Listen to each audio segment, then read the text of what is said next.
Hello and welcome to IGNOU B A P S H. आज एक नया subject शुरू हो रहा है जिसका कोड है BPAG 173, जिसका टाइटल है ई गवर्नेंस।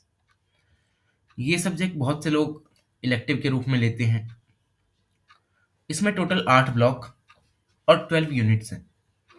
आज इसका पहला यूनिट कवर होने जा रहा है जिसका नाम है information and communication technology and introduction. ये इस यूनिट का वन शॉट वीडियो होने वाला है। इसमें पूरे यूनिट को एक ही वीडियो में कवर किया जाएगा।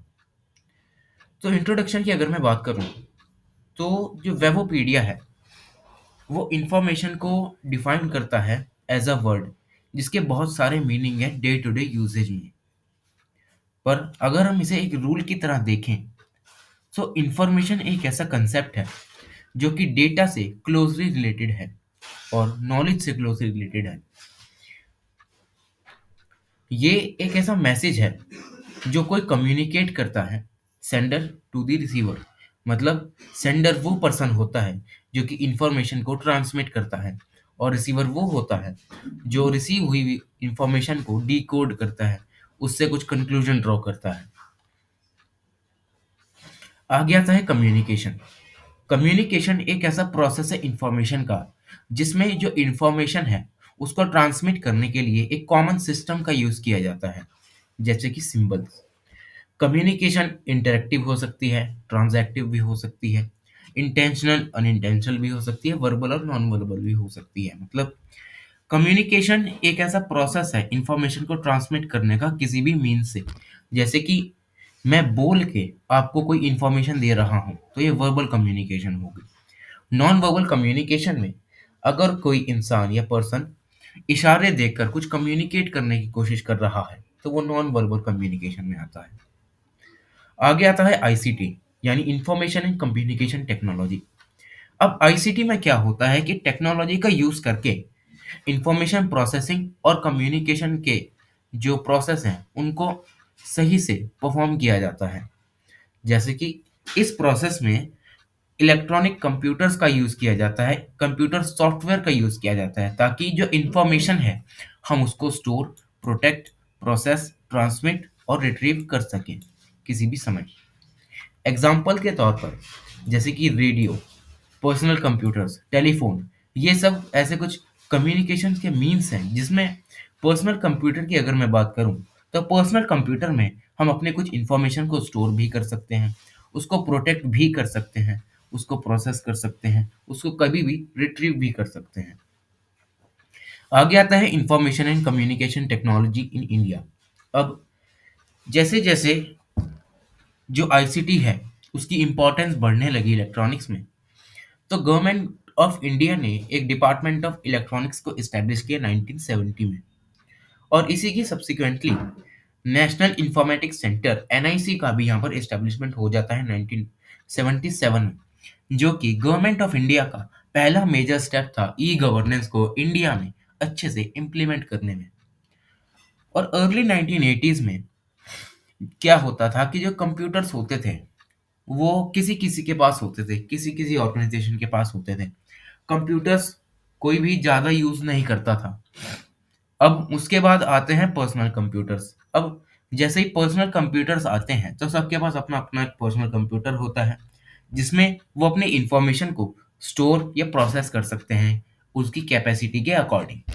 अब लेट 1980s में गवर्नमेंट ऑफिसेज में भी लार्ज नंबर ऑफ कंप्यूटर्स का एडवेंट होने लगता है जिसमें वो यूज़ करते हैं पर्टिकुलरली वर्ड प्रोसेसिंग, ताकि जो उनकी इंफॉर्मेशन है उनको वो अच्छे से प्रोसेस करके अच्छे से कहीं पर रिप्रेजेंट कर पाए।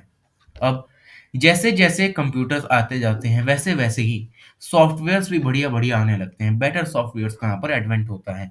अब जब इनका इंट्रोडक्शन होता है बेटर सॉफ्टवेयर का तो कंप्यूटर में भी कुछ बेटरमेंट देखने को मिलता है। जैसे कि अब कंप्यूटर्स जो होते हैं वो डेटाबेस को अच्छे से मैनेज करने लगते हैं, इंफॉर्मेशन प्रोसेसिंग यहाँ पर आसान कर दी जाती है। अब जैसे इसमें डेवलपमेंट होता है वैसे ही कम्युनिकेशन टेक्नोलॉजी में भी डेवलपमेंट होता है।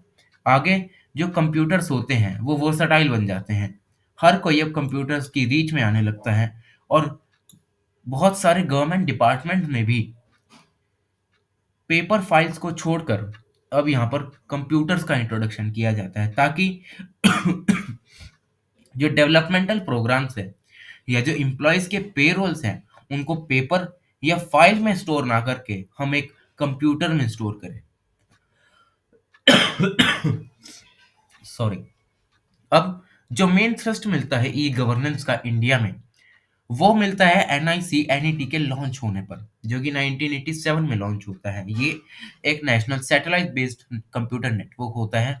इसी को फॉलो करते हुए डीआईएस एनआईसी का भी यहाँ पर लॉन्च किया जाता है, जो कि होता है district information system of national informatics centre, जिसका ये काम होता है कि सभी डिस्ट्रिक्ट ऑफिसेज को कंप्यूटराइज करना, मतलब सभी डिस्ट्रिक्ट ऑफिसेज में कंप्यूटर्स का इंट्रोडक्शन करना, ताकि पेपर वर्क से हटकर अब जो डिस्ट्रिक्ट ऑफिसेज हैं उसमें जो काम है वो कंप्यूटर्स पर किया जाए।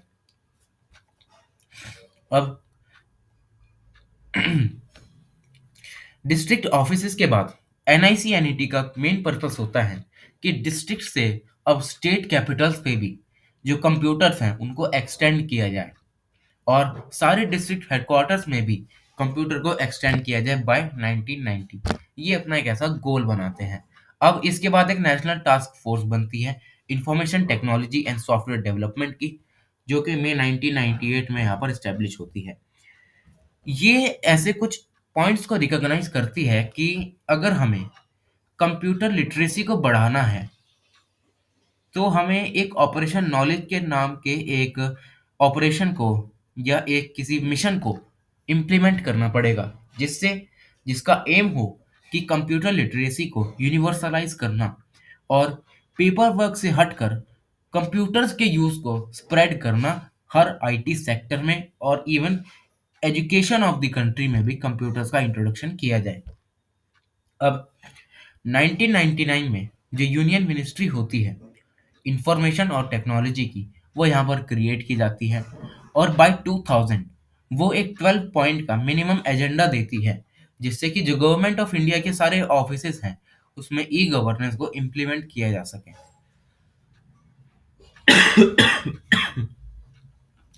सॉरी। आगे आता है एप्लीकेशंस ऑफ आईसीटी। अब जो हैरी बोमैन होते हैं वो चार एप्लीकेशंस बताते हैं आईसीटी की, जैसे कि information services, communication services, transaction and registration services, और लास्टली इंटीग्रेटेड एप्लीकेशंस। सबसे पहले आती है इसमें इंफॉर्मेशन सर्विसेज। अब नाम से ही पता लगता है कि इंफॉर्मेशन सर्विसेज में इंफॉर्मेशन का कलेक्शन किया जाएगा, जिससे जो कंक्लूजन्स हैं, जनरलाइज कंक्लूजन्स हैं, उनको ड्रॉ किया जा सके। अब इंफॉर्मेशन में क्या होता है, डेटा और नॉलेज होती है। डेटा में फैक्ट्स एंड फिगर्स होती हैं। अब ये रिलेटेड है डेटा और नॉलेज से, जहाँ पर जो डेटा है वो उन वैल्यूज को रिप्रेजेंट करता है, जिसमें नॉलेज सिग्निफाई करती है रियल थिंग्स को और एब्स्ट्रैक्ट कंसेप्ट्स को, मतलब जो रियल कंसेप्ट हैं उनको यहाँ पर लिया जाता है। और जो डेटाबेस होते हैं उनको इंफॉर्मेशन सर्विसेज का हार्ट भी माना जाता है, क्योंकि डेटा के बिना इंफॉर्मेशन कभी भी पूरी नहीं होती। अब इन सारे डेटा कलेक्शन के बाद ये क्या करते हैं कि डिफरेंट डिफरेंट चैनल से ये इंफॉर्मेशन को ट्रांसमिट करने लगते हैं, जैसे कि telephone, online databases, call centres और इन प्रिंट। हम एक टेलीफोन से कितने सारे कॉल सेंटर्स पर कॉल कर सकते हैं, उनसे इंफॉर्मेशन को एक्सेस कर सकते हैं, ये यहाँ पर बताया गया है। आगे आती है कम्युनिकेशन सर्विसेज। अब यहाँ पर अलग अलग तरह के कम्युनिकेशन सर्विसेज और एप्लीकेशंस का बताया गया है, और यहाँ पर दो तरह की एप्लीकेशंस के बारे में रेफरेंस मिलता है। सबसे पहली होती है सिंक्रोनस और दूसरी है एसिंक्रोनस एप्लीकेशंस। अब सिंक्रोनस कम्युनिकेशन में क्या होता है कि साइमल्टेनियस प्रेजेंस होनी चाहिए पार्टिसिपेंट की, मतलब जो पार्टिसिपेंट हैं वो एक्टिवली पार्टिसिपेट करें कम्युनिकेशन के प्रोसेस में। एग्जाम्पल के लिए फोन कॉल पर जो दोनों तरफ से जो पार्टिसिपेंट एक्टिवली पार्टिसिपेट करते हैं वही कम्युनिकेशन प्रोसेस को अच्छे से परफॉर्म कर पाते हैं। कोई भी अकेला टेलीफोन कॉल पर अच्छे से कम्युनिकेशन कर ही नहीं सकता, वो एसिंक्रोनस में आता है। अब एसिंक्रोनस की अगर मैं बात करूं तो ये ऐसा कम्युनिकेशन है जिसमें थोड़ा सा टाइम इंटरवल देखा जाता है मैसेज भेजने में और उसका रिस्पॉन्स आने में। फॉर एग्जाम्पल, सिंक्रोनस की अगर मैं एग्जांपल लूँ तो जैसे कि चैटिंग। अब कोई अकेला चैटिंग नहीं कर सकता, उसे सामने भी कोई इंसान चाहिए जो कि उससे चैट करे। वीडियो कॉन्फ्रेंस, कोई अकेले वीडियो कॉन्फ्रेंस नहीं कर सकता, उसके सामने 2-4 लोग होने चाहिए जिससे वो अपनी बात को रख सके।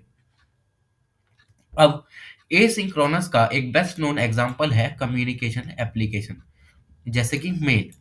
अब जैसे कोई किसी को ईमेल भेजता है तो एकदम से सामने से कोई रिप्लाई नहीं आता, उसमें थोड़ा टाइम लगता है, क्योंकि जो रिसीवर है, जब उसके पास थोड़ा टाइम होगा वो तभी मेल चेक करेगा और उसका रिप्लाई करेगा। इसीलिए इसको एसिंक्रोनस कम्युनिकेशन में रखा गया है।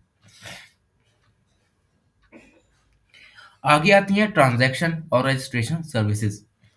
अब जो ट्रांजैक्शन और रजिस्ट्रेशन सर्विसेज हैं, वो आज के टाइम पर बहुत ज़्यादा इम्पोर्टेंट बन रही हैं ऑर्गेनाइजेशंस, बिजनेसेस और गवर्नमेंट्स के लिए, क्योंकि जो इनमें काम करने वाले लोग हैं, उनका क्या-क्या ट्रांजैक्शन हो रहा है, उसमें ये मदद करती हैं। इसमें भी एक डिस्टिंक्शन देखने को मिलता है, जो कि है इंटरनल और एक्सटर्नल एप्लीकेशंस का। अब इंटरनल ट्रांजैक्शन में बात करूं तो यहाँ पर हर तरीके की मॉनिटरिंग होती है बाय डिफरेंट प्रोसेसेस, जैसे कि वर्कफ्लो सिस्टम्स, प्लानिंग मॉड्यूल्स। इन सभी से मॉनिटर करके यहाँ पर इंफॉर्मेशन को कलेक्ट किया जाता है और इसको एक सेंट्रल इलेक्ट्रॉनिक डेटाबेस में स्टोर करके भी रखा जाता है। अब एक्सटर्नल एप्लीकेशन की अगर मैं बात करूं तो यहाँ पर इंफॉर्मेशंस को थर्ड पार्टी से कलेक्ट किया जाता है, जैसे कि कंज्यूमर से और अदर पार्टीज से within the organisations environment, as well as processing electronic transactions, that is e commerce.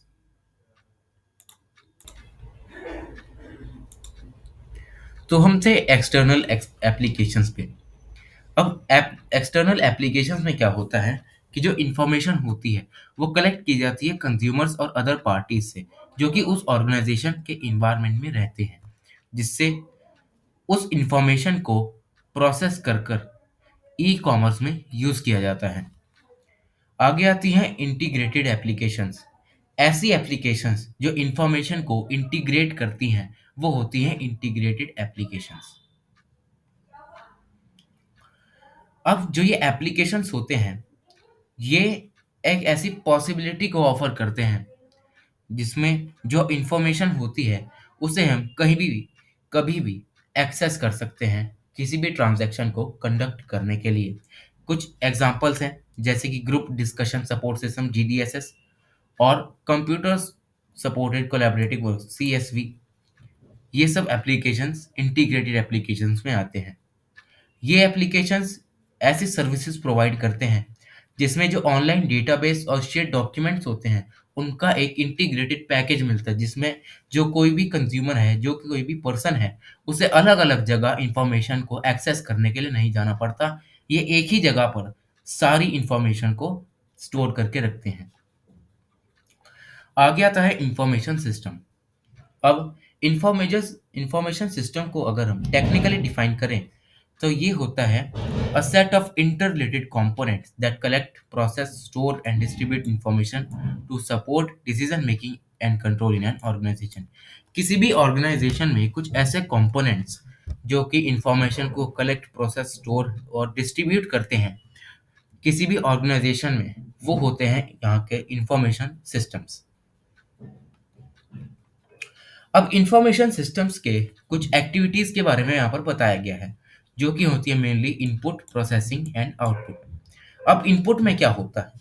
सबसे पहले अगर किसी को इंफॉर्मेशन स्टोर करनी है या इंफॉर्मेशन को फीड करना है, वो क्या करेगा? सबसे पहले जो इंफॉर्मेशन है या जो डेटा है, उसको कैप्चर करना शुरू करेगा। कैप्चर करने का मतलब वो उसको कलेक्ट करेगा। अब कुछ केसेस में जो एंटरिंग होती है डेटा की, वो होती है कीबोर्ड से, जो कि फास्ट और एक्यूरेट मेथड्स होते हैं। पर उसी के बाद अब जो मॉडर्न टेक्नोलॉजीज आ रही हैं, उसमें जो डेटा एंटरिंग होती है वो होती है बार कोडिंग और स्कैनिंग से। और इस इनपुट में जो डेटा होता है उसको ऐसी एक फॉर्म में बनाया जाता है जिसे वो आगे भेजकर प्रोसेस कर सके कंप्यूटर। आगे होता है प्रोसेसिंग। अब प्रोसेसिंग में कुछ ऐसे एक्शंस को परफॉर्म किया जाता है जो कि इनपुट डेटा पर किए जाते हैं, जैसे कि performing calculations, searching, sorting, arranging, ये सब। अब यहाँ पर इनपुट में एक रॉ इमेज यहाँ पर क्रिएट हो जाती है डेटा की। प्रोसेसिंग में क्या होता है, उसको सही से अरेंज किया जाता है, उसको कन्वेंशनल तरीके से कन्वर्ट किया जाता है, उसको क्लासिफाई किया जाता है, उसको सॉर्ट सर्च किया जाता है, उसको अच्छे से प्रेजेंट किया जाता है, ताकि जब आउटपुट निकले तो अच्छे से वेल प्रेजेंटेड फॉर्म में आउटपुट निकले, सामने वाले को कुछ समझ आए। आगे आता है आउटपुट। अब आउटपुट क्या होता है, जो इंफॉर्मेशन प्रोड्यूस हुई है प्रोसेसिंग और इनपुट के प्रोसेस में, उसको अच्छे से वेल प्रोसेस्ड मैनर में आगे प्रेजेंट करना, यही होता है आउटपुट। अब इनके कुछ कंपोनेंट्स आते हैं, जैसे कि ऑर्गेनाइजेशन मैनेजमेंट एंड आईटी। ये तीन डायमेंशंस होती हैं इंफॉर्मेशन सिस्टम्स की, जिसमें वो इफेक्टिवली यूज कर सकते हैं। सबसे पहली होती है ऑर्गेनाइजेशन। अब ऑर्गेनाइजेशन में होता क्या है, एक काम की हायरार्की देखी जाती है। हायरार्की मतलब ऐसा नहीं होगा किसी भी कंपनी में या किसी भी ऑर्गेनाइजेशन में किसी एक इंसान के पास या किसी एक पर्सन के पास सारी पावर हो। यहाँ पर अलग अलग जो लोग होते हैं उनको अलग अलग काम दिए जाते हैं, उनके इंटरेस्ट के अकॉर्डिंग, जो कि होते हैं किसी नए प्रोडक्ट को डेवलप करना, किसी नए एम्प्लॉय को हायर करना बिजनेस प्रोसेस में।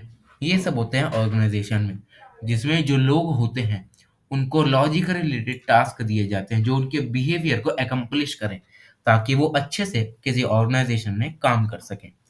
आगे आती है मैनेजमेंट। अब मैनेजमेंट में क्या होता है कि जो भी सिचुएशंस ऑर्गेनाइजेशन फेस करती है वो उसको कैसे फॉर्मुलेट करती है, कैसे अपने आगे के प्लान्स वो बनाती है, उन सभी को मैनेज करने के लिए, उन सभी को टैकल करने के लिए, वो होती है मैनेजमेंट।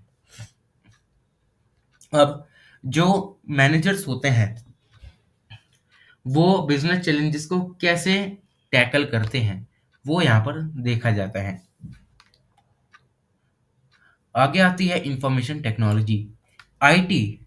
सभी टूल मैनेजर्स के लिए बहुत ही ज़्यादा इम्पोर्टेंट है, जिसमें वो चेंज के साथ कोप अप कर सकते हैं। मतलब जैसे जैसे टेक्नोलॉजी में चेंज आ रहा है, वैसे वैसे वो उसके साथ चेंज के साथ चलकर अच्छे से डेवलपमेंट कर सकें।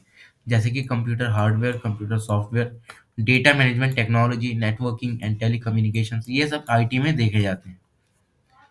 आगे आता है टाइप्स ऑफ इंफॉर्मेशन सिस्टम्स। अब यहाँ पर बहुत सारे तरह के इंफॉर्मेशन सिस्टम्स देखे जाते हैं, पर सबसे इम्पॉर्टेंट कुछ सिस्टम्स यहाँ पर बताए गए हैं, जैसे कि transaction processing systems, management information systems, decision support systems और बिजनेस इंटेलिजेंट सिस्टम्स। सबसे पहला आता है ट्रांजैक्शन प्रोसेसिंग सिस्टम्स। अब जो ये टीपीएस होता है, ये एक कंप्यूटराइज सिस्टम होता है, जिसमें ये डेली रूटीन के वर्क को फॉलो करता है या परफॉर्म करता है। जैसे कि कोई कंपनी है, उसको हर दिन की कुछ सेल्स या ऑर्डर एंट्री निकालनी होती है, ये उसमें काम आता है। जैसे कि सेल्स निकालना, ऑर्डर एंट्री निकालना, होटल में कितनी ज़्यादा रिजर्वेशंस हुई हैं उनको निकालना,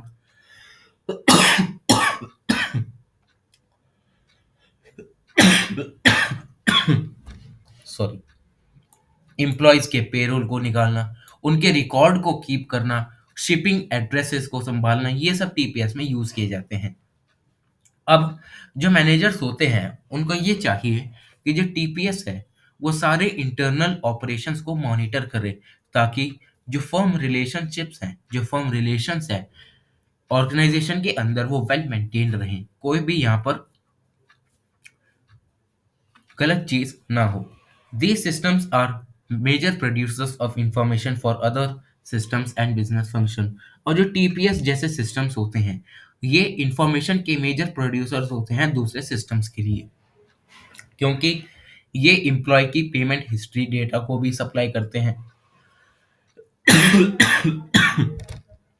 इंश्योरेंस को भी सप्लाई करते हैं, उन एम्प्लॉयज़ को कितनी पेंशन जा रही है वो भी यहाँ पर सप्लाई की जाती है। और टीपीएस को बिजनेस में सबसे ज़्यादा सेंट्रल माना जाता है, और इसमें कोई भी तरह का फेलियर जो होता है वो किसी फर्म के डिमाइस तक भी जा सकता है। मतलब अगर किसी कंपनी का टीपीएस सिस्टम जो है वो फेल हो जाए, वो कंपनी बंद भी हो सकती है। आगे आता है मैनेजमेंट इंफॉर्मेशन सिस्टम। अब एमआईएस एक स्पेसिफिक कैटेगरी का इंफॉर्मेशन सिस्टम है जो कि मिडिल मैनेजमेंट को सर्व करता है। जो एमआईएस होता है वो मैनेजर्स को ये प्रोवाइड करता है कि जो भी ऑर्गेनाइजेशन की करंट परफॉर्मेंस है उसमें क्या क्या फेलियर्स हुए हैं, क्या क्या डेवलपमेंट हुई है, इन सभी की एक रिपोर्ट बनाकर यहाँ पर पब्लिश की जाती है। और इस इंफॉर्मेशन को मॉनिटर और कंट्रोल किया जाता है ताकि जो फ्यूचर परफॉर्मेंस है किसी भी ऑर्गेनाइजेशन की उसको प्रेडिक्ट किया जा सके। और जो एमआईएस होता है वो सारी कंपनी की बेसिक इंफॉर्मेशन की रिपोर्ट बनाकर एक डेटा यूज करता है जो कि टीपीएस उन्हें सप्लाई करता है। टीपीएस का क्या क्या होता है कि जो भी पेरोल्स वगैरह हैं वो उनको अच्छे से वेल प्रेजेंटेड फॉर्म में उनको अच्छे से प्रेजेंट करें, पेरोल को आगे बढ़ाएं, सारे जो एम्प्लॉयज हैं उनके डेटा को आगे ट्रांसमिट करें। इन सभी का यूज करके जो एमआईएस होता है वो कंपनी की बेसिक ऑपरेशंस की एक रिपोर्ट बनाता है। और एमआईएस जो होता है वो वर्क करता है वीकली, मंथली और अर्ली रिजल्ट्स के लिए। MIS reports may list the total number of grievances received and total number of grievances redressed by a government agency in a month or compare total and annual sales figure for specific products with planned targets। अब MIS काम कैसे करता है? MIS ऐसे काम करता है कि कोई कंपनी है उसमें ग्रीवियंस रिड्रेसल प्रोग्राम चलाया जा रहा है, तो उसमें कौन कौन सी जो ग्रीवांस है, मतलब जो कंप्लेंट्स हैं, कौन कौन सी ऐसी कंप्लेंट्स हैं जो रिसीव हुई हैं, टोटल नंबर ऑफ ग्रेवियांस जो कि कंपनी ने रिजॉल्व कर दी हैं उनका रिकॉर्ड यहाँ पर मेंटेन किया जाता है। और जो किसी कंपनी में कुछ एनुअल सेल्स हैं उनको पिछले महीने की एनुअल सेल्स के साथ, मतलब जो पिछला प्रीवियस ईयर है उसकी एनुअल सेल्स के साथ कंपेयर करके यहाँ पर अच्छे से रिप्रेजेंट किया जाता है, जिससे जो स्पेसिफिक प्रोडक्ट्स होते हैं उनकी जो फैक्ट्स एंड फिगर्स होते हैं, उनके जो आगे आने वाले फ्यूचर प्लान्स होते हैं उनको प्रेडिक्ट किया जा सके। आगे होता है डिसीजन सपोर्ट सिस्टम। अब जो डीएसएस होता है वो नॉन रूटीन डिसीजन मेकिंग में हेल्प करता है। ये कुछ ऐसी प्रॉब्लम्स को फोकस करता है जो कि यूनिक और रैपिडली चेंजिंग होती हैं, जिनका प्रोसीजर सॉल्यूशन में प्री डिफाइंड पीरियड में देना पड़ता है। जैसे कि जो डीएसएस है वो एक इंटरनल इंफॉर्मेशन फॉर्म है टीपीएस और एमआईएस की, जो कि इंफॉर्मेशन को एक्सटर्नल सोर्सेस से कलेक्ट करती है, जैसे कि current stock prices, product prices of competitors.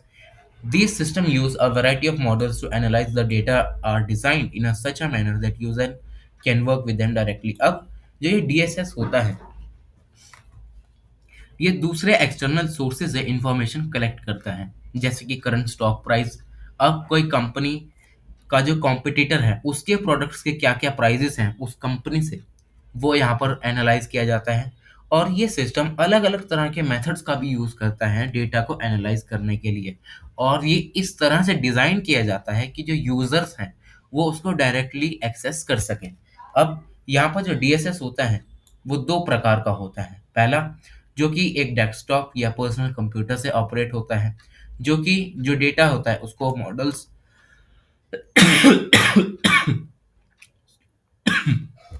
और डेटा की फॉर्म में, मतलब एक सिंपलर फॉर्म में यहाँ पर रिप्रेजेंट करता है। इस सिस्टम में डेटा एंटरिंग और इंफॉर्मेशन की एक्सेस मिलती है। आगे आता है ऐसा डीएसएस जो कि नॉन रूटीन डिसीजन को फॉलो करता है, जिसमें एक ऐसा इन्वायरमेंट बनाया जाता है जहां पर डेटा ड्रिवन फोकस किया जाता है, मतलब ज्यादा से ज्यादा जो डेटा होता है उसको कलेक्ट किया जाता है लार्ज क्वांटिटीज में।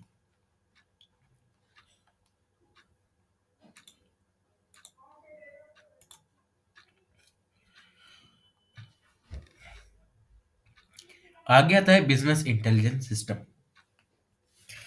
ये जो बीएसआई होता है, ये जो बीआईएस होता है, इसमें जो कंटेम्पररी इंफॉर्मेशन सिस्टम है उसमें जो डेटा होता है उसको सॉफ्टवेयर की मदद से उसको ऑर्गेनाइज, एनालाइज और एक्सेस प्रोवाइड करने के लिए मैनेजर्स को इसको यूज़ किया जा सकता है ताकि जो मैनेजर्स हैं वो इन्फॉर्म डिसीजंस ले सकें। अब ये जो बीआईएस होता है ये कुछ ऐसे क्वेश्चन से कंसर्न होता है कि जैसे जो एम्प्लॉयज़ का लेवल है वो आने वाले 10 साल में कैसा होगा। मेनली ये प्रेडिक्शन के लिए यूज़ किया जाता है कि जो आगे कंपनी जो परफॉर्म करेगी उसमें जो एम्प्लॉयज़ होंगे उनका क्या लेवल होगा। ये सब इसमें बताया जाता है। तो ये है यूनिट नंबर 1 बीपीएजी 173 का। Thank you so much.